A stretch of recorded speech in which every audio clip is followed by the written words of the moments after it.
Today, we're talking about Raid. You go into any home improvement store and you see tons of it. Today, we're gonna show you a little secret that not too many people know, and it is the source of so much frustration when doing DIY pest control. So we went out and we bought a handful of different Raid products that were across the shelf.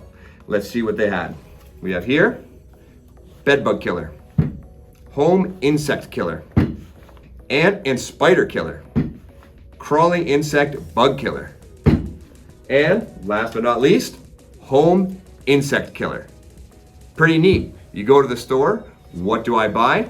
Well, we're gonna show you something really interesting that you might be surprised by. When we go out to calls, it's extremely common that people have tried to deal with an issue first, and when we get there, they say, we've tried everything. We bought everything from over the shelf, nothing is working.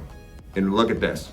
When you check the products that you're using, you wanna see what is the active ingredient that they're using in order to eliminate the pest. Well, let's take a look and see what it is for the bedbug killer. It is pyrethrins, 0.25%, and piperonal butoxide, 1.01%. We've got our insect killer. Pyrethrins, 0.25%, piperonal butoxide, 1.01%. Ant and spider killer.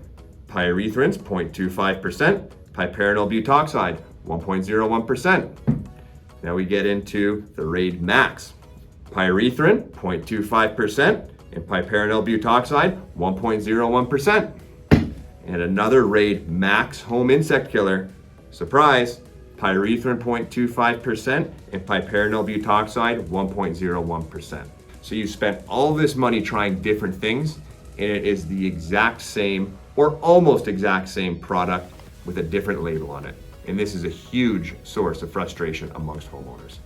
So if you are trying to do do-it-yourself pest control and purchasing products from over the shelf, be very cognizant of the label. You always want to look for that active ingredient. They can work. Pyrethrin has a very fast knockdown. If you spray it directly on insects, it will kill them. Where it lacks is on residual, and it breaks down very fast with UV exposure. So if you try something, before you purchase something else, check to make sure it is a different active ingredient or there's a different chemical makeup that may have a longer residual.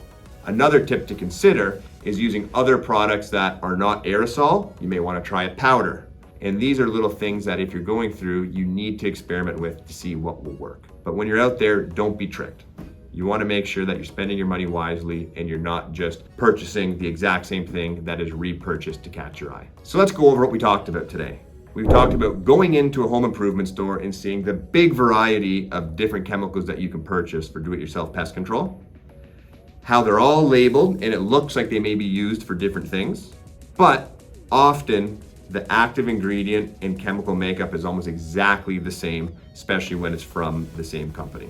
The reason for this is that you need to have specific wording for specific use cases based on the label.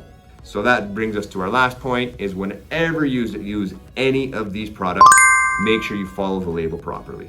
And again, to achieve success, you want to be trying different chemical makeups, different chemicals such as not aerosol, maybe powder, and of course, the best thing is monitoring and eliminating any sort of site that would be conducive to a pest infestation.